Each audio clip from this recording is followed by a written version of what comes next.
안녕하세요. 뽀양거탑의 아나운서 류일합니다. 여러분 한 주 동안 잘 지내셨죠? 오늘도 조동찬 선배님 그리고 홍혜진 PD 함께합니다. 안녕하세요. 네, 안녕하십니까? 지난 그 500회 400회였지? 네. 오늘은 되게 정신없네.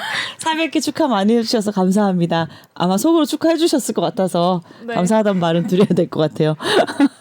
오늘은 이제 2023년 마지막 방송이 되겠네요. 네. 홍혜진 PD는 새해 소망 있어요? 저요? 네. 한숨부터 쉬어. 저는 자격증을 하나 따고 싶어요. 오, 좋죠. 근데 제가 집중력이 별로 안 좋아가지고 책상에 앉아있으면 잠이 오더라고요. 아, 그럴 수 있지. 무슨 자격증요? 일단 컴퓨터 활용 능력 가장 기본적인 거를 하나 따보려고 합니다. 다들 하는 거니까 꼭 네. 따셔야겠네요. 네. 참 우리 때는 그런 거 없어도 막 괜찮았는데. 그 컴퓨터 활용 능력이란 게 어떤 건가요? 뭐 예를 들면 프로그램인가요? 아니면 빨리 치는 타자를 빨리 치는 건가요? 아니면 엑셀이나 어떤 이런 것들을 네, 한글 뭐 문서 작업 이런 건가요? 네, 문서 작업이에요. 네. 저는 그 문서 작업을 되게 많이 못하는 편이에요. 나도. 그리고 사실 아래 한글은 저랑 안 맞아요. 근데 모든 보건복지부, 그러니까 질병청 자료가 전부 다 아래 한글로 와요. 그래서 그거를 어떻게 뭐 하려면 공유하고 하려면 너무 전 답답해요. 요즘은 이게 핸드폰이 워낙 편하니까 컴퓨터가 오히려 불편하죠. 네, 물론 대부분의 이제 일을 스마트폰으로 하니까 그런 측면도 있겠지만 그렇구나. 아무튼 그래요. 우리도 그럼 같이 자격증 도전해 볼까? 아니, 근데 그거를 그럼에도 불구하고 저는 이번 생은 이제 제가 이제 뭐 그런 거를 막 지금 이 나이 때도 그런 걸 못했는데 그걸 지금에 와서 잘하고 싶은 생각은 없고 저는 그래서 제가 하고 있는 방법은 제가 이제 PT를 만들 때는 훨씬 더 심플하게 만들어요. 복잡하게 안 만들고 심플하게 그리고 그림이나 이런 것도 되게 단순하게 하고 그렇게 합니다. 그리고 한눈에 이제 예를 들면 저도 어렸을 때 제가 레지던트 때 언제 2년 차 때인가 학회에서 이제 발표를 그때 진짜로 그 우리 민년차 선생님들이 되게 그 안 좋은 문화인데 아랫 연차한테 다 맡기는 거예요. 제가 그래서 충격했는데 구연을 3개 맡고 포스터를 2개를 5개의 발표를 한 적이 있었어요. 뭐 그럼에도 불구하고 뭐 떨지 않고 뭐 잘했어요. 그때 뭐 왜 선생님들이 너는 왜 안 떠냐? 뭐 사실 떨리진 않았어요. 그때는 이제 뭐냐면 내가 하고 싶은 얘기가 너무 많아서 이 그래프 저 표 막 했었는데 지금은 그런 거 하나도 한눈에 안 들어오는 건 저는 놓지 않습니다. 그리고 만약 늦는다면 그냥 이거는 글자 보지 마세요. 구경만 하세요. 그다음에 그 복잡한 그래프 중에서도 딱 한 3가지 이상을 표현하진 않아요. 그러니까 되게 심플하게 보고 그러니까 예를 들면 저는 그거를 그러니까 어떤 자료든 발표하는 것이든 난 해냈어. 내가 해버렸어. 하는 거는 안 돼요. 그걸 벗어나야 돼요. 이게 전달이 얼마나 잘 될까를. 그러니까 나는 말해버려서 내가 하고 싶은 말을 다 했는데 내가 하고 싶은 말을 다 했는데 듣는 사람이 아무것도 기억 못하면 그거는 되게 잘못된 거거든요. 근데 제 과거에는 제가 그랬었어요. 근데 그거는 약간 연륜이 주는 것 같아요. 그걸 많이 들어봐야 돼요. 많이 들어보면 상대방이 하는데 이게 하나도 안 들어오는 게 있어요. 근데 그분들은 되게 성실하는데 본인이 욕심이 많아요. 이것도 얘기해주고 저것도 얘기해주고 싶은데 맞아. 그게 약간 선을 넘으면 한 개도 안 들어오니까. 저는 오히려 반대로 아주 심플하게 줄이고 이런 거를 하죠. 아무튼 그래요. 제가 이제 컴퓨터 활용은 정말 잘 못하는데 네. 그리고 저는 제일 못하는 게 뭐냐면 컴퓨터 이게 제 바탕화면 컴퓨터를 열어보면 온갖 게 다 이게 있어요. 정리를 정리가 못해. 안 되니까. 정리를. 거의 현실에서도 못하고 거기 안에 나도 핸드폰 보면 진짜 복잡해. 사진도 온갖 캡처라 무슨 막 다 뒤엉켜 있고 사람들 정리 잘하는 사람들은 그것도 다 잘하더라고요. 그것도 좀 그런 프로그램 개발해 주면 안 되나 누가 이렇게 딱 자동으로 딱 정리해 있지 주는 거? 않을까요? 어플? 그런 어플이 있을래나? 그런 어플은 모르겠는데 요즘에는 막 PPT도 다 AI가 만들어주거든요. 그래서 그냥 제가 만들고 싶은 내용을 이렇게 적으면은 AI가 다 만들어줘요. 그래요? 네. 챗 GPT가 해주나요? 프로그램 명은 모르겠는데 그럼 그게 해주나요? 나왔다고. 한번 해봐야겠다. 예. 네. 그럼 뭐 자격증 필요 없는 거 아닌가? 그러니까 저도 방금 이 말을 하면서 깨달았어요. 그렇군요. 하지만 목표한 거는 꼭 이루시길 바라겠습니다. 자, 오늘은 주제가 역시나 이제 분노 시리즈 중에 하나인 것 같아요.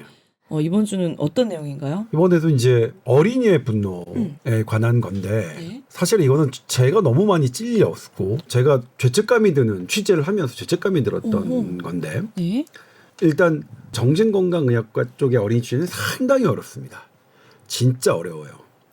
그러니까 조동찬이나 되니까 이런 취재를 할 수 있는 거예요. 솔직히 말씀드려요. 저조차도 쉽진 않은데 네. 한 초등학교 어린이가 우울증이 있어서 이제 찾아온 거예요. 아고. 근데 우울증을 상담하는 정신건강의학과 선생님이 아이한테 아빠에 대한 첫 기억은 언제니? 그러면 애가 언제가 기억나요. 그러면 아빠에 대해서 가장 선명하게 기억하는 것은 어떠니? 이제 거기서 그 말이 나옵니다. 한 7살 때쯤 학교 들어가기 전 때쯤 어떤 마트에서 마트 주차장에서 엄마와 아빠가 싸웠어요. 그런데 그때 아빠가 소리 지르는 모습이 떠올랐어요. 어떤 소리를 질렀니? 그러니까 가족이고 뭐고 다 필요 없어. 그러니까 가족이고 뭐고 다 필요 없으면 본인도 포함되는 거잖아요. 7살 어린이가 그걸 기억한다는 게 너무 되게 충격적이었어요. 그 다음에 등장했던 아이는 이제 초등학교 4학년 남자아이인데 이 아이는 이제 학교에서 다툰다는 것으로 선생님께 연락이 와서 그런 거예요. 근데 학교가 처음은 아니고요. 학원에서 먼저 얘가 친구들과 다툼이 너무 잦다 그리고 화를 너무 크게 낸다고 했는데 학원까지는 부모님이 반신반의했어요. 아이한테 물어보면 너 진짜 화내고 막 그래서 아니야 걔가 먼저 시비를 걸었어. 뭐 그래서 그러면 이거 오해가 있나 보다 생각해서 그냥 괜찮겠거니 했는데 학교에서도 똑같은 얘기가 온 거예요. 그리고 학교 선생님은 한번 와서 보라고 한 거예요. 그럼 이제 학교에 CCTV가 있잖아요. 네. 이제 애가 다퉜어요. 뭐 다툴 수 있죠. 그런데 학교 선생님이 와서 중재를 하잖아요. 싸우지 마라. 근데 중재하는 선생님을 밀치고 얘가 교실 밖으로 나가는 게 딱 보였어요. 그거는 엄마가 보기에도 이거는 뭔가 문제가 있구나라고 생각해서 이제 병원에 온 거예요. 네. 그런데 이 부분은 되게 중요한 포인트가 정신건강의학과 선생님이 말씀하시기를 2군데 정도에서 이상 신호가 나온다면 네. 그건 받아들여야 된다. 사실은 이제 부모님이 내 자식이니까 그러니까 내 자식의 말을 먼저 믿거든요. 그래서 저 사람들이 내 자식을 오해한 거다 이렇게 생각하기 쉽고 네. 실제로 그런 경우도 뭐 없는 건 아니지만 네네. 그럼에도 불구하고 2군데 2곳에 이상해서 이렇게 학원과 학교 아니면 학원과 뭐 다른 곳이라도 이렇게 아이에 대한 문제 행동에 대한 어떤 이런 게 온다면 이야기가 있다면 그것은 팩트로 받아들이고 정말 냉정하게 점검할 필요가 있다고 말씀을 하시더라고요. 네네. 그런데 이 두 분을 이제 진료하시고 한 분이 저에게 그런 말씀을 하는 거예요. 첫 번째 아이는 우울감이 큰 거죠. 두 번째 아이는 분노를 잘 조절을 못하는 거죠. 그런데 첫 번째 아이와 두 번째 아이의 기저, 근본 그런 감정의 문제는 같다. 왜요? 네. 그렇죠? 우리가 분노 감정, 화가 나는 게요. 참으면, 참을 때, 그걸 계속 참을 때 우리 한이라고 하잖아요. 그때 우울감이 생겨요. 네. 그리고 우울감이 폭발하면 또 분노가 되고. 그 분노감이 나한테로 향하면 그게 자해가 되는 거죠. 남에게 하면 분노 조절 장애가 되는 우리가 부르고 그걸 타해라고 하죠. 자해와 타해는 메커니즘이 같다는 거야. 물론 모든 우울증과 모든 분노 조절 장애가 같은 거는 아니지만 같은 거라고 획일적으로 얘기하기는 어렵지만 이렇게 이 두 아이를 진찰한 이 선생님의 판단은 둘 다 아이는 어떤 분노가 기저에 자리 잡고 있고 이 한 아이는 이 분노가 자기를 향해 있고 한 아이는 그 분노가 밖으로 향해 있다. 있고. 그렇다면 아이들의 분노는 왜 이렇게 늘어난 것일까? 이 아이들의 분노는 도대체 무엇 때문에 일어난? 이것도 여러 이유가 있겠지만 딱 한마디로 가장 중요한 키워드는 문장은 어린이는 어른의 거울이다. 그러니까 어른들의 부모들의 분노가 네. 어린이에게 전해진 거고 전하시죠. 어린이들이 그 분노를 전달받아서 전염돼서 그렇게 나를 향한 분노 혹은 타인을 향한 분노로 이게 바뀌고 표출되는 그런 부분을 말씀하시더라고요. 여기서 저희가 이제 네. 두 가지였던 게 저도 저의 분노를 아이가 어렸을 때 너무 많이 그리고 지금이라고 안 하느냐 그거 너무 자신 없었어요. 사실 제가 분노 시리즈를 취재하고 이러면서 전반적으로 저의 그러니까 분노 표출이 낮아졌습니다. 그래서 최근에는 그런지 모르겠지만 그 전에 불과 6개월 전만 해도 저의 분노는 고스란히 주변 사람에게 했고 아이라고 다르지 않았는데 아차 싶었어요. 아차. 그리고 특히 그렇게 어릴 때부터 기억을 하리라는 거는 정말 꿈에도 생각 못했어요. 자, 여기서 다시 질문해 볼게요. 유일 아나운서는 네. 어렸을 때 어떤 기억이 가장 선명한가요? 엄마 아빠요? 엄마 아빠에 대해서? 그러게. 그래서 지금 방금 얘기하면서 떠올려봤는데 저는 옛날 부모님인 것 치고는 진짜 친구처럼 잘 지내고 다 크고 나서도 다시 되돌려 봤을 때 부모님이 엄청 이해 많이 해주시고 무섭게 안 하셔서 참 좋게 해주셨다라는 기억이 더 많은데 딱 물어봤을 때 첫 기억은 아빠가 화를 잘 안 내시는데 내가 아빠 옷을 가지고 있다가 지갑을 어딘가 떨어뜨려서 잃어버려서 못 찾아서 화를 내셨던 게 기억이 났고 네. 네, 그렇네요, 진짜. 그렇죠. 지금 충격받은 기억이 지금 40대 이제 후반 어릴 때 기억은. 예, 40대 후반인데도 그런 기억이. 예진이는 저도 막 물어봤을 때 딱 떠올렸던 거는 엄마랑 아빠랑 이제 부부 싸움을 했을 때 그때 저는 이제 초등학교 저학년이었는데 엄마가 이제 집을 나가신 거예요. 근데 뭐 사실 잠깐. 커서 생각해보면 바람 쐬러. 잠깐 나간 건데 저는 진짜 엄마가 영영 나간 줄 알고 그렇지, 애기 그때 땐 막 그렇지. 엄마 냄새가 배어있는 옷을 이렇게 잡아서 막 물고 빨리 아빠한테 엄마 데려오라고 이렇게 했던 그렇지. 기억이 났어요. 그렇네요. 네, 우리 20대, 40대지만 우리 사실 그런 아팠던 기억은 하잖아요. 그게 연구로도 입증이 된 거예요. 호주 연구팀이에요. 11살 어린이들에게 그러니까 부모에게 상처받는 언어를 자주 듣는 아이들과 그렇지 않은 별로 안 듣는 아이들을 딱 두 그룹으로 분류했어요. 네. 부모에게 상처받는 문장을 듣지 않는 어린이는 없습니다. 다행이다. 우리 휴 그러니까 다행이다. 없어요. 어떻게 화 안 내고 살아요? 아무리 내일라도. 그러니까 없습니다. 자주 하느냐, 덜 하느냐의 차이가 있어요. 다행이다. 자주 하는 아이와 덜 받는 아이를 네. 얘네들이 20살 때까지 뇌 MRI를 찍어서 뇌 발달이 어떻게 되는지를 해봤어요. 진짜 차이가 나요? 와. 근데 이런 연구를 할 수 있다는 것도 그런 시스템이 있다는 것도 대단한 거죠. 그러니까 호주는 이런 이 샘플이 있더라고요. 아이들의 뇌발달 교육 이런 것들을 어떻게 하느냐를 되게 중요하게 생각하니까 돈을 들여서 이런 연구 시스템 모델을 해놓은 거예요. 일단은 처음에 뭐냐면 11세 당시에는 언어를 그러니까 자주 듣는 상처의 언어를 많이 듣는 아이들의 뇌 두께가 더 얇았어요. 어느 부분이야? 집중력과 자기 통제를 하는 부분이. 근데 20살이 되니까 역전이 됐는데 네. 20살 때에는 집중력과 자기 통제를 하는 뇌 부위가 자주 분노의 언어를 듣는 아이들이 더 두꺼워졌어요. 와, 그러면 더 두껍다는 거는 내가 더 발달하는 거 아니야? 네. 이렇게 생각할 수 있잖아요. 네. 그래서 연구진들도 그렇게 좀 뭐야? 이상하네. 그럼 뭐 욕을 많이 해줘야 되는 건가 이렇게 생각했잖아요. 그래서 그때 그 뇌 기능을 측정해봤어요. 집중력, 인지 기능과 자기 통제력을 측정해봤더니 정반대였어요.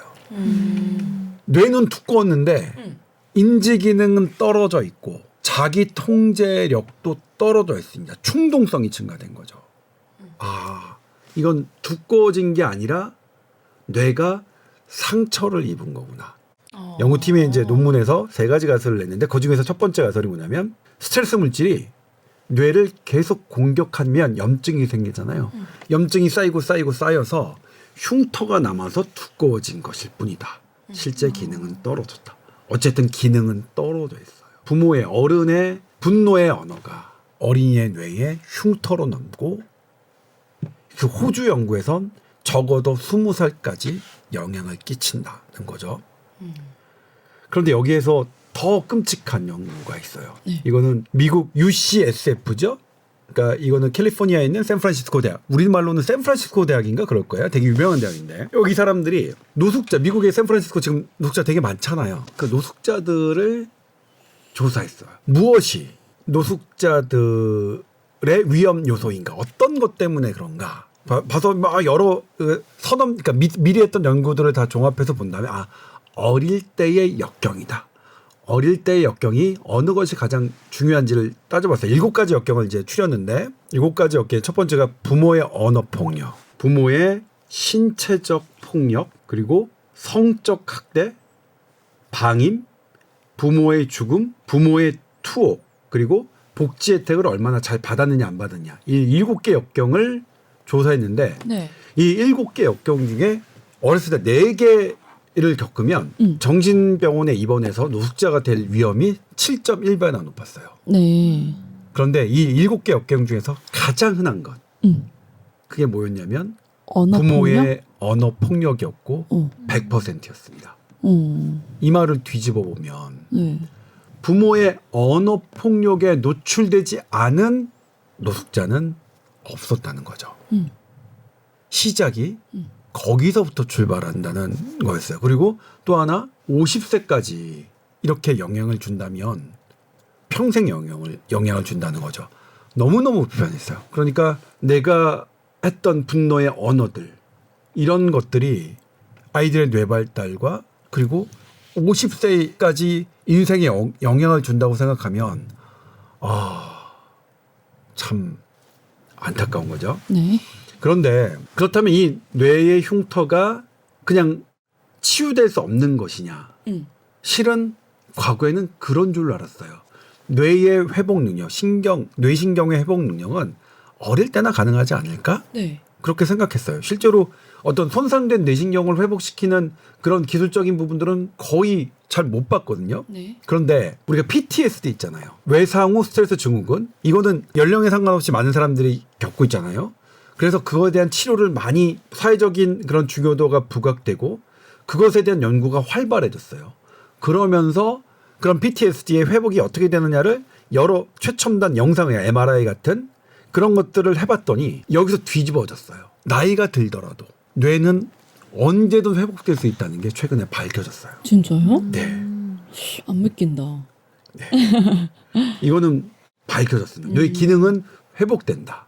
그러니까 지금 우리가 이미 과거는 돌릴 수 없잖아요. 분노의 언어를 했던 것들은 돌릴 수 없고 그것이 그냥 냅두면 적어도 50세까지는 흉터로 남아 악영향을 끼치지만 이것을 회복시킬 수 있다. 충분히. 그리고 어떤 말로 회복시키는데 가장 중요한 키는 긍정적인 말이 푹 돋아주는 말. 이거는 뭐 정확하게 몇 번을 해줘야 되느냐 이런 것들은 안 나왔지만 예를 들면 한 번 화냈다. 이놈들 막 이렇게 뭐 사실 그렇게 하는 게 아니라 화내는 거는 사실 제가 평소에 그냥 무방비 상태로 하는 말들이 되게 많이 나오거든요. 제가 요즘에는 안 그런데 예전에는 정말로 막 했던 게 막 그래요. 전 딱 뜸들여서 제가 또 너무 열받으면 한마디 됐고 죽고 싶냐? 그렇지 않으면 그냥 내 인생에서 꺼져줘 이런 말 했어요. 우와. 정말 나쁜 놈이죠. 그렇죠? 우와. 주변 사람들한테요? 그러니까 제가 정말 화가 나면 싫으면. 근데 그런 다음에는 뭐 어떻게 되면 그렇게 화를 내면 대부분은 제가 사과를 해야 되는 굽혀야 되는 상황이 돼요. 그러니까 나이가 들면서는 어차피 그렇게 해봤자 내가 굽혀야 되는 상황이니 이걸 깨달아서 이제 그렇게까지는 안 하는데 그래서 뭐냐면 제가 무방비가 된 상태 막 화가 난 상태에서는 주변 사람에게 그런 심한 말을 해서 상처를 주는 경우가 많았어요. 정말 저도 그 단점이라고 생각하는데 했는데 그게 어쨌든 이게 희한하게 사람이 누울 자리를 보고 다리를 뻗는다고 나의 가족들에게 더해요. 그러니까 저희 아버지 엄마한테 더하고 보통 사람들 다 그래요. 그러니까 밖에서는 저는 못하다가도 제가 제일 많이 화낸 사람은 돌아가신 우리 아버지하고 우리 어머니예요. 엄마한테 막 하게 돼요. 그러니까 받아주니까. 참 받아주니까 참 나빠져. 그리고 뭐냐면 그다음에 가족이에요. 직계가. 그래서 저도 참 죄책감이 되는 그런 논문이죠. 그럼에도 불구하고 저의 죄책감을 벗어나는 방법을 위해서 이 뇌 회복을 찾아본 거예요. 근데 회복이 된다는 거예요. 그리고 긍정적인 말로. 그래서 저는 저의 나쁜 이 언어적 습관으로 주변 사람의 뇌에 남아있는 흉터를 치료하기 위해서 저는 정말로 좋은 말을 긍정적인 말을 더해야겠다고 생각하고 있고 그렇게 하고 있습니다. 그런데 여기서 조심해야 될 건 긍정적인 말을 하는 것도 중요하지만 내가 무심코 난 화낸 게 아닌데 왜 저기 하지? 이런 경우도 있어요. 있잖아요. 그런 걸 조심해야 되는데 요즘에는 부모님들이 네. 나쁜 말이 애들에게 상처를 준다는 걸 알아서 조심하시잖아요. 많이 여기 예쁘게 교수님도. 말하죠. 예. 그런데 올해 미국 뉴저지에서 연구를 했어요. 아이들한테 부모에게 상처받는 말을 자주 듣는 애들이 얼마나 되느냐? 41%나 됐어요. 어? 41%나? 거의 절반 정도가 어린이가 부모에게 상처받는 말을 듣는 거잖아요. 그래서 봤더니 부모는 그게 상처가 되는 말인 줄 모르고 한 말들이 꽤 있었던 거예요. 기준이 달랐네요. 네. 아이들하고. 그 중에 대표적인 말이 뭐냐면 네. 넌 쓸모없어. 넌 왜 이렇게 어리석니? 넌 제대로 하는 게 뭐야? 넌 할 수 있는 게 없구나. 넌 존중받을 자격이 없는데 이거하고 나는 네가 부끄럽구나. 이거는 화내는 게 아니라 그냥 말해도 상처를 흉터를 남기는 말. 주의해야 될 말이죠. 그래서 이런 것들 저도 보면 이런 말 하나? 정말 하고 생각해봤더니 저 애들 공부 가르칠 때 너무 답답해서 안 되면 으이그 바보야 막 이렇게 했던 거 그렇죠. 그다음에 저는 뭐냐면 넌 진짜 제대로 하는 게 뭐니? 이거 제 아니에요? 입맛에 딱 맞는 말이거든요. 착 붙었어요. 자꾸는 개 짜증 나네. 하면서 제대로 하는 게 뭐냐 너는. 뭘 제대로 하냐? 하면서 너무 반성했어요. 너무 반성했어요. 예. 이런 말은 그러니까 뭐 소리치고 화낸다고 네. 그게 아니라 뭐 소리치고 어조가 그렇지 화내는 것 자체도 않아도 분노의 언어지만 소리치고 화내지 않더라도 이런 거는 상처를 주는 말이다는 것을 정말 외워야겠다. 그래서 저는 이제 넌 쓸모없어 어리석어 이런 거는 아니지만 이제 존중받을 자격 이것도 저는 안 하지만 너 뭐냐 뭔데 너 제대로 하는 게 뭐냐 이건 제가 진짜 자주 했던 말이어서 너무 반성했습니다. 너무 반성했습니다. 네. 근데 아이들한테 이제 잘 예쁘게 말하는 거 중요하잖아요. 엄마들이 다른 스트레스 받아서 화가 잘 조절이 안 되는데 그걸 참고 아이들을 위해서 예쁜 말을 해야 되면 엄마 스트레스는 어떻게 풀어요? 사실 이게 되게 중요한 포인트인데 사실은 아이가 처음부터는 아니죠. 시작은 부모로부터 전가된 거, 옮겨간 겁니다. 근데 부모도 힘들기 때문에 그런 거겠죠. 네. 그러니까 대부분의 보통 분들이 자식한테 이렇게 자식이 잘못되라고 하는 부분은 없거든요. 본인이 힘드니까 본인 삶이 힘드니까 이게 힘듦의 한 부분이 간 거고 그러니까 그런 외에도 그 아이는 그걸 받아서 힘들고 그 아이가 힘든 것 때문에 또 엄마는 힘들어져. 이게 악순환 아니에요. 그리고 이 악순환의 고리는 어떻게 해야 되느냐? 고리를 끊어야 됩니다. 고리를 끊어야 되면 어떻게 되느냐? 네. 이건 이제 소아정신과 전문의 선생님들이 하신 말씀이에요. 엄마와 아빠가 아이들과 분리될 필요가 있다. 그럴 때는 나는 너의 엄마 아빠라는 관점 말고 나의 운전, 나는 조동찬, 나는 유이라 이 개인 관점으로 분리해서 내 개인 감정의 상태를 냉정하게 들여다보고 그게 컨트롤이 잘 안 되면 이것 역시 도움을 받아야 되는 거죠. 그러니까 아이가 실은 선생님들은 뭐냐면 소아정신과 선생님들이 그래요. 아이가 문제가 있다고 이제 부모님들이 데려오지만 아이만 문제가 있는 경우는 거의 없다. 문제는 가족 안이 이게 같이 있었다. 그래서 아이만 치료한다는 건 의미 없다. 그리고 그 루틴이더라고요. 소아정신과 선생님들은 아이 면담하고 부모님 면담하고 그리고 되면 같이 그러니까 같이 면담하고 그래서 너무 힘든 과정이라서 근데 이게 별로 이제 우리나라에서 되게 어려워. 이걸 하시는 분들이 거의 없어요. 지금 소아정신과 하려면 대학병원에 지금 예약하려면 2029년 막 이렇게 돼요. 왜냐하면 너무 이렇게 힘든데 별로 이제 이렇게 이 수가가 높지 않으니까 안 하시려고 해요. 그러니까 이게 지금 들여다보면 예약하면 2029년 된다고요? 지금 뭐 대학병원에 예약하면 2029년 되고요. 그럼 소아가 나중에 어른 돼 있겠는데 그러니까요. 할 수가 없는 상황. 그리고 그러니까 이거 뭐냐면 이제 정말로 그러니까 뭐냐면 우리나라는 각 분야의 의료를 보면 진짜로 필요한 것들은 가격이 낮게 책정돼 있어서 그러게. 하는 사람들이요. 정말 힘든 거나. 그리고 우리나라는 뭐냐면 이게 이제 저는 고쳐야 된다고 생각하는데 MRI 찍고 약을 주는 거에는 돈을 줘요. 네. 근데 힘들고 이렇게 상담하고 하는 이런 거 뭘 하는 거 진료? 아닌 건 네. 돈을 안 줘요. 그러니까 뭐냐면 우리는 무조건 뭐 MRI 찍고 엑스레이 뭘 찍어야만 하는 걸로 의료로 발달하는 거예요. 막 병원에서 막 가면 막 뭐 찍어요가 많잖아요. 해주고 하는 것보다 이 가치관을 우리는 이것도 되게 전 바꿀 필요가 있다고 생각해요. 예. 어떤 시간과 노력과 본인이 쌓은 에너지를 하도록 하는 거는 이건 뭐예요? 무형의 그런 거. 예를 들면 그런 거예요. 가야금 막 해줘. 그러니까 인간 문화재 가야금 너뭐 한 게 없잖아. 그냥 가야금 있는 거에다 그냥 했잖아. 그래서 돈을 안 주는 거. 나뭐 돈을 줄 수 없어. 그러니까 막 무용을 해요. 그런 전 그런 건 비슷해. 현대 무용가가 막 뭐 한 게 없잖아. 맞아. 뭐 무용하고 그거 진짜 뭐너 몸을 한 거밖에 없잖아. 너 돈 드는 거 없잖아. 이거예요.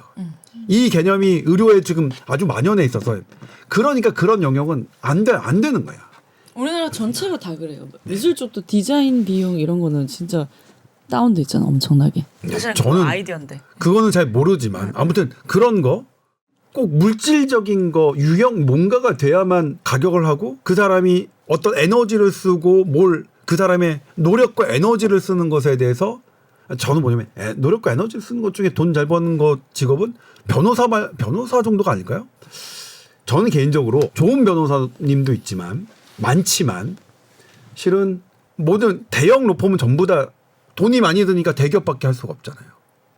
그리고 사실 대형 로펌과 제가 선임할 수 있는 변호사랑 딱 어떤 거에 붙으면 잽이 안 되잖아요. 저는 그래서 정말 법은 대단히 어마어마한 무기인데 그 무기가 자본과 결탁되는 현상은 저는 사실은 바람직하게 보여지진 않아요. 그 부분은 약간 그런데 이건 뭐 저의 개인적인 생각이고요. SBS 보도국과 전혀 상관없는 얘기고요. 저만 개인적으로 하는 겁니다. 아무튼 그런데 나머지 영역은 별로 없는 것 같아요. 제가 본 것 중에서는 그렇게 특히 의료 영역은 그런 영역은 아예 안 하니까 뭘 찍고 뭘 하고 이런 데로만 계속 인력이 그쪽으로 몰리는 그런 것들이 조금 안타깝는데 여기서도 소아정신과 정신과 영역에서도 그런 현상은 벌어지고 있더라. 그러니까 뭐 그렇습니다. 열애고요. 아무튼 이런 우리가 갖고 있는 분노의 언어들을 어떻게 영향을 끼치는지 그리고 그걸 어떻게 하면 덜 해롭게 그리고 긍정적인 방향으로 갈 수 있는지에 대해서 저는 되게 돌아볼 수 있는 기회가 됐어요. 예. 네. 그럼 이제부터 정말 신경 써서 아이한테 이쁘게 말해 주셨어요?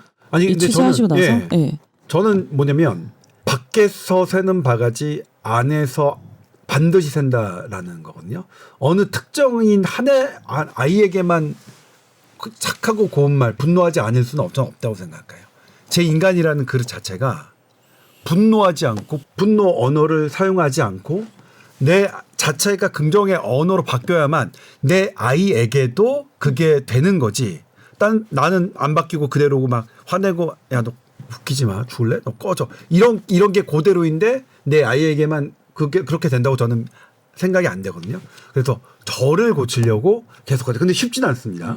지난번에도 말씀드렸지만 이렇게 분노를 조절하는 거, 분노를 쫄쫄쫄쫄 따라내는 거는 실패를 하면서도 계속 트레이닝해야 된다. 맞아. 연습해야 돼요. 트레이닝하고 도전하고 트레이닝한다라고 생각하면 그러니까 실패했을 때 좌절하지 않는 게 저는 되게 중요했어요. 저 그 중에 몇 번을 실패했었지만 아니야. 또 다시 도전하자. 그렇게 살고 있어요. 그래서 실은 제가 분노를 취재하기 전보다 지금이 훨씬 더 평온해요. 너무 좋아요. 그런 부분은. 계속 연습을 하고 계시군요. 네, 계속 연습하고 있습니다. 어떨 때는 막 이게 막 할 때도 있어요. 근데 누르는 연습. 아니야.